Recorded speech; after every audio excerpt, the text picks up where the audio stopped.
This video is brought to you by Mercari.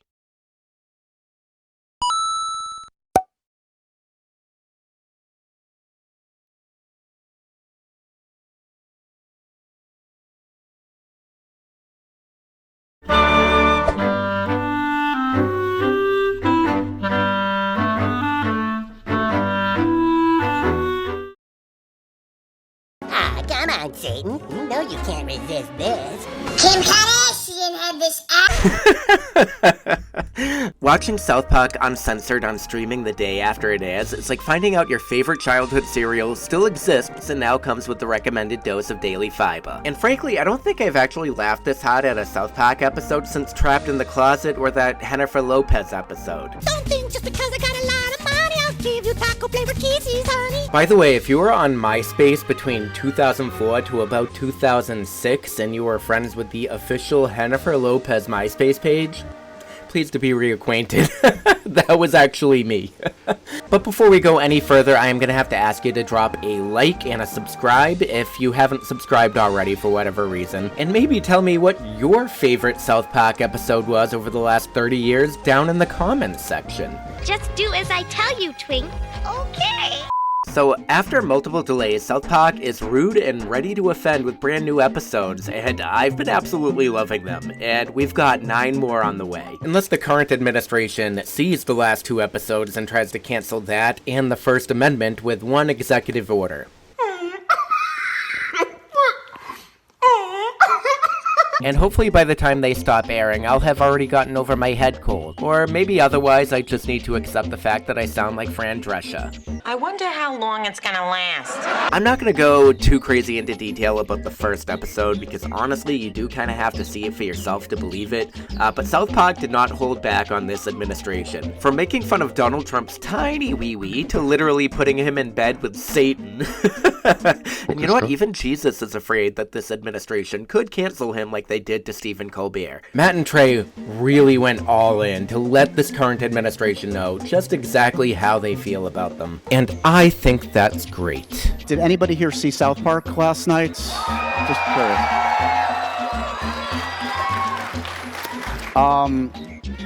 Guys, did you anticipate the reaction today? Have you been following it? What do you make of it?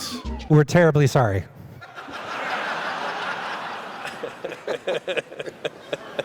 Fair enough. Classic. Honestly, kind of a callback to the BP oil spill episode. We're sorry. We're sorry. Was in coalition with Labour. We're sorry. Who were both committed to put things. We're sorry. I know that we fought. Sorry. Circumstances. We're sorry. I also realise. We're sorry. We're sorry. We made a pledge. Sorry. To stick to it. Yes. Honestly, like, South Park hasn't stirred the pot like this in years, and apparently, the White House took that personally. In fact, they offered a response the very next day. The left's hypocrisy truly has no end. For years, they have come after South Park for what they labeled as offensive content. But suddenly, they are praising the show. Just like the creators of South Park, the left has no authentic or original content. Which is why their popularity continues to hit record lows. This show hasn't been relevant for 20 years, and it's hanging on by a thread with uninspired ideas and a desperate attempt for attention. And just when you thought it couldn't get even more delusional, President Trump has delivered on more promises in just 6 months than any other president in our country's history, and no fourth-rate show can derail President Trump's hot streak. I can't even see anything, it's so small. I'll sue you! God, you! can I just say I really love the fact that he has Saddam Hussein's theme song? Like, I know they're supposed to be the same character, but come on, this is genius. Like, imagine being mad at a cartoon that once used an entire season to drag its own fans. I mean, saying South Park is hanging on by a thread just days after they signed a $1.5 billion deal is like comedy gold itself. I mean, like, truly, can you make a claim more objectively false? I mean, not without physically bursting into confetti. Honestly, it's just so funny. Like, this administration is so unserious that the jokes really just rate themselves. Which brings us to the follow-up episode, Got a Nut. Now, I barely spoiled episode 1 because frankly, I'm assuming most of you have seen it by now, and if you haven't, you need to go see it, but please note that there are indeed spoilers ahead because it's just truly that outrageously funny to me. I cannot not spoil it.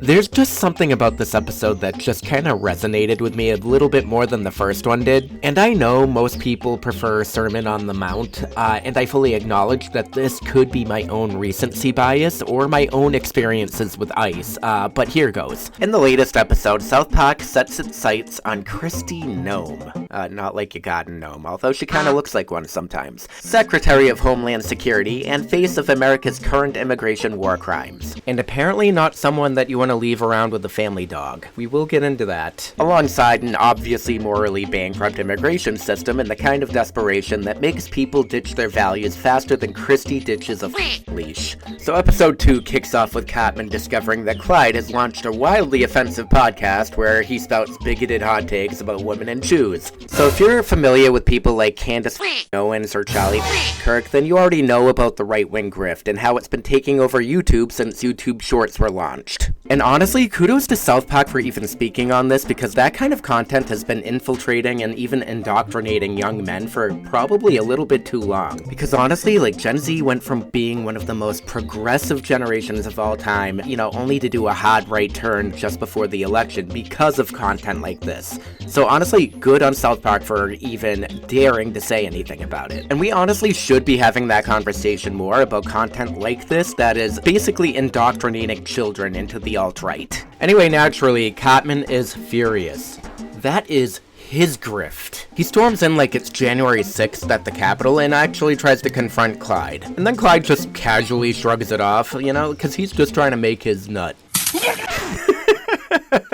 That one offhand line then snowballs into the episode's central theme, as anyone, from Butters to Randy, starts wrestling with their own nut to crack. You know, like rent, debt, pyramid schemes, and in one case, also a really expensive, surprising addiction to Funko Pops. Also, by the way, why is there a Clarabelle cow Funko Pop and not a Horace Horse Collar one? Like, come on, let's be real. Meanwhile, Mr. Mackey is kind of in his own crisis, having just been fired as the school counselor, thanks largely in part to budget cuts, bestowed upon them by Doge. Very relatable, especially since Doge came in and cut some of my own gigs too. And now here I am on YouTube trying to make that nut.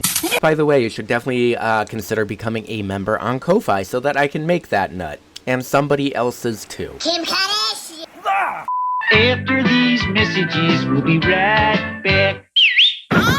Hey, Daddy from the future here, and Daddy DeFranco in the background because I was watching him 5 minutes before I got this sponsorship last minute. Therefore, I have to plug it into this video before the weekend. So today's video is sponsored by none other than Mercari. They've sponsored us here before, and I've been using Mercari for a very long time, but truthfully, I really don't want to take sponsors that I don't use personally, and I have been using them for at least 3 years. You know, it's that app that turns stuff lying around your house into actual cash, and I've been using it to flip video games, even fossils, and honestly it is so dangerously easy. Snap a couple pics, add a quick description, maybe a nip slip, actually no, don't do that, and then it's live for potentially millions of viewers. They handle the payment, you ship with their prepaid label, and then you're done. Oh, and then they are also going to give you some free money if you use my code. If you use my code while you sign up, Mercari's going to give you $10 off your first purchase. That means if you find something listed for $10, you're literally going to get it for free. And if you decide to sell, they're going to give you even more money. After your first $100 in sales, they're going to give you a free $20. That's like free money. Again, it is totally free to sign up, especially if you use this code right here, or if you just use the link down below. And like, who doesn't like getting paid twice? And then when Mackie checks his finances, he discovers that his monthly expenses total a horrifying $8,000. Honestly, relatable, honestly. That's one hell of a nut, okay? And like many Americans, he has no clue how to meet that expectation. He then finds himself in this really tricky mess where there's no counseling jobs in sight and the economy is in shambles, which also, again, relatable. We can all relate to this, right? He reluctantly takes the only position hiring without requiring any actual qualifications. ICE. which sadly tracks. His orientation includes a disturbingly patriotic propaganda video hosted by none other than Kristi Noem. Portrayed here as like this gunslinging, Botox-glazed hardliner with the warmth of a DMV printed jam. And if you're wondering, yeah, there are very pointed references to her real-life hobby of blowing away puppies. Look, I'm an animal lover, and admittedly watching some of these dogs get shot made me cringe in like the worst way possible, but given the context, it's also extremely deeply funny. They even killed Crypto the dog. Kristi is basically what happens when you turn Old Yeller into a DIY project. If you agree, drop your favorite dog emoji in the comments. There is more than one dog emoji, right? Soon enough, Mackey's ice training pays off. And that's when he's sent off to raid a Dora the Explorer concert. We're just here for questioning. Cooperate and nothing bad. Holy shit!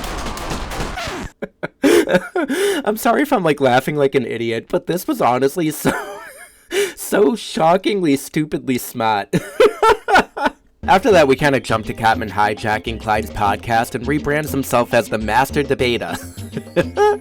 They lean into that pun really hard. Complete with a knockoff Charlie Kirk haircut that looks like it was styled by a lawnmower. But the real descent into the madness that South Park has come to be known for begins when ICE crackdowns trigger mass protests across Denver, prompting Kristi Noem to escalate things in the most batshit way imaginable. I mean, you have to just see it to believe it. Like, I'm just gonna play the clip right here.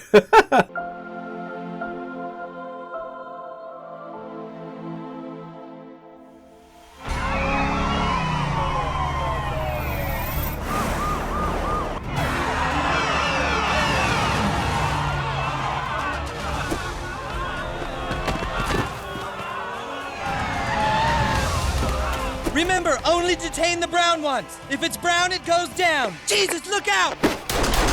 Brown, it goes down? Are you kidding me?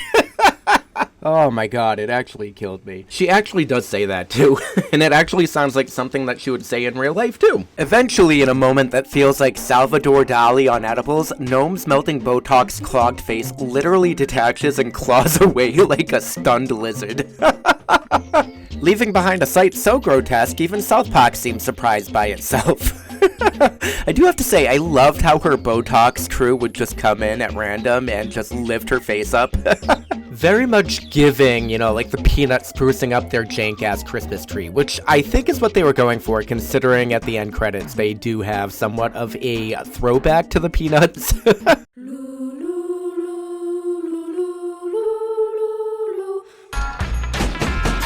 Getting a little ahead of myself. We're gonna get to this. Kristi didn't seem to like that, though. She had this to say.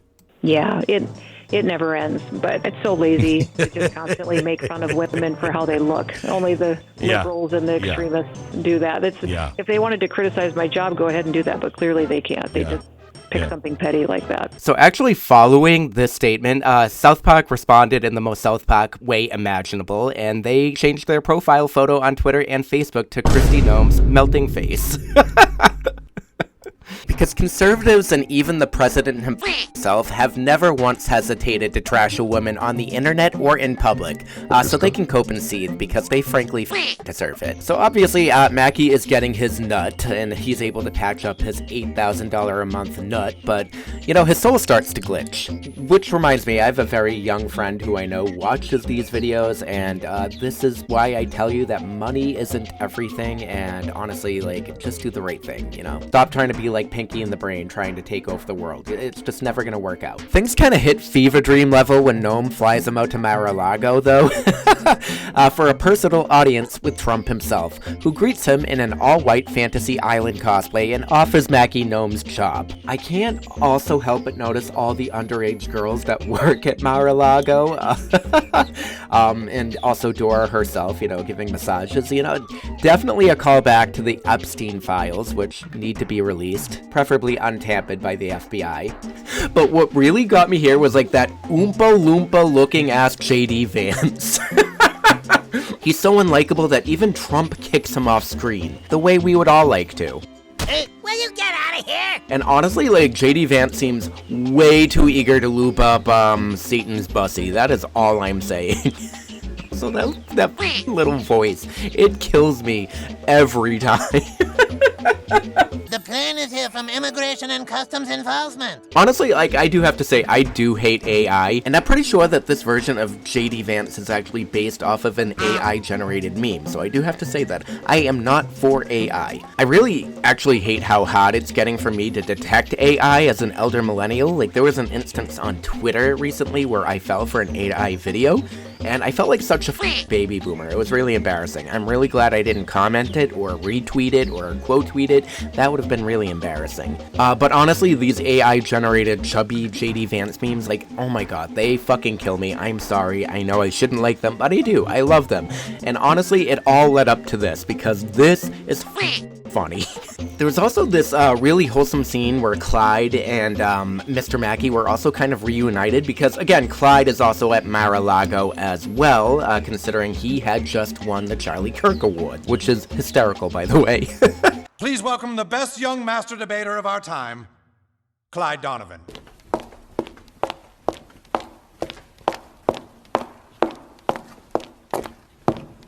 And Mackie once again gets to act like Clyde's counselor, and honestly, I thought that was really nice. South Park really knows when to be sentimental, when it has to be sentimental, and that isn't very often. Also, Kristi Noem's face, like, starts crawling around and, attacks people, which is also just so funny. Then she just, like, okay, at the end credits too, she just straight up shoots up a pet store. So awful. It's terrible, but it's funny. I'm sorry. It's hysterical. I'm an animal lover too. I don't think I mentioned that. Did I? If I did, I'm an animal lover and I think it's funny. Okay, now wrapping up the episode, realizing he's in a literal and moral hell, Mackie attempts to flee with Clyde, aided briefly by Superman's flying dog Crypto, until Noem shoots him down from a distance. All right, got him! Honestly, I'm just glad that South Park is back. Like, really back. This episode really brought me back to back when I used to, like, binge watch this as a kid. You know, quoting lines in the school hallway like it was the Bible, I don't know. Like the little degenerate that I was. South Park hasn't felt this much like South Park in a very long time. It's a return to form at a time that we desperately need something that still knows how to punch up, not down. Even though when they punch down, it's usually pretty justified. So anyway, did you catch the episode? What did you think of it? Was it just me, or did it feel like vintage absurdity in the best way possible? If you enjoyed this breakdown and you want to see more videos like this, consider supporting me on Ko-Fi, and I will have the link down below. I'm also trying to get an Elgato face cam because, like, honestly, like, recording on my phone just isn't working for me anymore. It's just not fun for me. It would make my life a whole lot easier. That way I could actually make my nut. If South Park keeps this energy up too, I absolutely see myself covering more episodes, especially if they continue down this path. It's just great when satire actually satirizes again.